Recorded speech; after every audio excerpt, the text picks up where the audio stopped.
जय श्री राम। परम प्रिय मेरे भाई बहन, भाद्रपद महीने में सबसे अधिक हमें व्रत त्योहार की प्राप्ति होती है, जो प्रथम प्रारंभ हो रहा है बहुला गणेश चतुर्थी से। भाद्रपद महीने के कृष्ण पक्ष की चतुर्थी को बहुला चतुर्थी कहा जाता है। इस दिन हमारी जो संतानवत माताएं हैं वो व्रत पूजा करती हैं अपने संतान की रक्षा की कामना से। वो चर्चा बाद में। उसके पहले चूंकि उस दिन 15 अगस्त है, स्वतंत्रता दिवस की आप सभी लोगों को बहुत बहुत शुभकामनाएं। उसके पूर्व में जो रक्षाबंधन हुआ है, सभी बहनों को, अपने चैनल से जुड़े हुए भाइयों को बहुत बहुत शुभकामनाएं। हाँ, स्वतंत्रता दिवस इस बार 75वीं जो है वर्षगांठ है, इसलिए जो अपने यहाँ देश के प्रधानमंत्री जी ने आह्वान किया है, हर घर तिरंगा घर घर तिरंगा, वो आप सब लोग भी जुड़ जाएं। ये बहुला गणेश चतुर्थी का बड़ा ही महत्व है। इस दिन भी व्रत रह करके हमारी माताएं बहनें अपने संतानों की रक्षा के लिए उपवास करते हुए गणेश जी की तो पूजा करती ही हैं। गौ माता जी की विशेष पूजा की जाती है। गौ विश्वस्य मातरः, पूरे विश्व की माता हमारी गौ माता हैं। हालांकि नित्य उनकी रक्षा के लिए हमें प्रयत्न करना चाहिए, पर हम कम ज़्यादा कर पाते हैं वो ठीक है, पर इस दिन जो है विशेष रूप से पूजा किया जाता है। परंपरा में दोनों है। शास्त्रों में तो वर्णन है संध्या वेला में करना चाहिए, पर सामाजिक रूप में मध्याह्न काल में हमारी माताएं बहनें करती हैं। ठीक है, करना आवश्यक है, जैसी सुविधा हो वैसा करना चाहिए। और गौ माता कैसी होनी चाहिए? सवत्सा, मतलब बछड़े के साथ जो गौ माता हो उनकी पूजा की जाती है। और पूजा वही करती हैं जिनके भगवान की कृपा से उधर से संतान का आगमन हुआ है, संतान की प्राप्ति हुई, जो संतानवती माताएं हैं। तो पहले जैसे हम जाते हैं तो जाने के पश्चात में जल का मार्जन करना चाहिए, कम ज़्यादा जैसे गौ माता का मूड हो उसके हिसाब से। इसके पश्चात में हमें टीका लगाना चाहिए। टीका लगाने के पहले अगर हम वस्त्र वगैरह ले गए हैं तो उनको वस्त्र अर्पण कर देना चाहिए। फूलों का हार पहना सकते हैं, एक आरती कर सकते हैं, और जो उनका प्रिय है, चाहे गरम गरम चपातियाँ लेकर गए, हलवा लेकर गए अथवा घास है, वो उनको अर्पण, कुछ जगह जौ खिलाने का भी प्रथा है, वो उनको अर्पण करना चाहिए। उसके बाद में फल इत्यादि अर्पण करना चाहिए। कुछ दक्षिणा निकाल करके जो गौपालक हैं उनको दे देना चाहिए। प्रदक्षिणा करके, प्रणाम करके, और वहाँ पे प्रार्थना किया जाता है। हाथ जोड़ करके मैं जो बोल रहा हूँ उसको रिपीट कर लीजिएगा। प्रार्थना क्या है बोलिएगा, आगे मैं बोल रहा हूँ। यह पालयन्त्य अनाथांश्च, क्या बोलेंगे? यह पालयन्त्य अनाथांश्च परपुत्रान स्वपुत्रवत ता धन्यास्ताः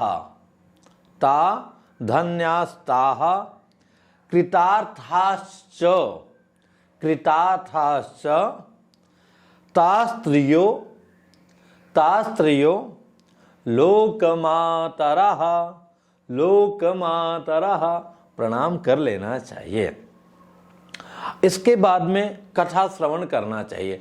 कथा बीच में भी जब गौ माता को चारा देते हैं बीच में भी सुन सकते हैं। कथा ये है, ये द्वापर युग की कथा आती है।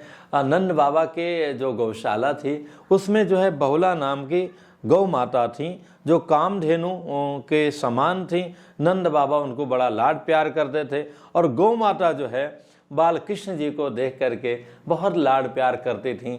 इतना करती थीं जब कन्हैया उनको दिखाई दें तो उनके स्तनों से स्वतः जो है जय जय सियाराम दूध जो है का धार निकल जाता था, और कन्हैया बड़े प्यार से, बड़े आराम से, आनंद विभोर होकर के ग्रहण करते थे। यही नहीं, जब कन्हैया थोड़ा बड़े हो गए, जंगल में गए गौ माता को चराने के लिए, तो भी वो उनके आसपास रहती थीं, और हर थोड़े समय के पश्चात उनको लगता था कि हमारे लाला को भूख लगी होगी, गौ माता स्वयं आ जाती थीं और कन्हैया जी को अपने स्तनों से दुग्ध की धार का पान कराती थीं। और कुछ दिनों के या महीनों के पश्चात कन्हैया के मन में आया, लाओ थोड़ा गौ माता की परीक्षा लेते हैं। जब वो चरते चरते थोड़ा सा दूर गई तो कन्हैया वहाँ पर जो है शेर का रूप बना करके गौ माता के सामने गए और कहे कि आज तो जैसे सियाराम तुम्हारा हो जाएगा। गौ माता ने वहाँ पर सत्य का एक प्रतिज्ञा लिया। सत्य को साक्षी मान करके गौ माता ने कहा कि हे शेर महाराज, आपसे मैं क्षमा चाहती हूँ, पर मैं वचन देती हूँ कि अभी मुझे मत मारो, मैं जा रही हूँ, मेरा बछड़ा मेरी प्रतीक्षा कर रहा होगा, उसको दूध पिला के आती हूँ, फिर मुझे आप खा लेना, कोई बात नहीं है, एक बार मुझे जाने का अवसर दीजिए, मैं सत्य का प्रतिज्ञा करती हूँ। जो कन्हैया जी स्वयं थे शेर के रूप में, कहे ठीक है जाके आ जाओ, भूलना मत। गौ माता जाती हैं, बछड़ा उनका राह देख रहा होता है, उनको दुग्ध पान कराती हैं और पुनः जो है बहुत उदास मन से आ जाती हैं कि हे शेर महाराज, अब मुझे आप ग्रहण कर लो, खा लो, जैसी इच्छा हो, कोई बात नहीं है। वहीं पर भगवान श्री कृष्ण प्रकट हो जाते हैं, प्रणाम करते हैं कि हे माँ, मैं आपकी परीक्षा ले रहा था और वस्तुतः ये सत्य की परीक्षा थी, जो आपने बोला वो किया। आप तो समस्त अनाथों को जो है किसी का भी भेदभाव नहीं करती हैं, अपना दूध समस्त जीव मात्र को अर्पित कर देती हैं, तो इसलिए आपको प्रणाम है। और आज के दिन जो आपकी पूजा करेगा उसके संतानों की रक्षा, जैसे आप अपने संतानों को प्रेम करती हैं वैसे उनके संतानों को प्रेम मैं करूंगा, उनकी रक्षा मैं करूंगा, मैं आपको वचन देता हूं। उसी के पश्चात से पूजा की प्रथा प्रारंभ हो गई।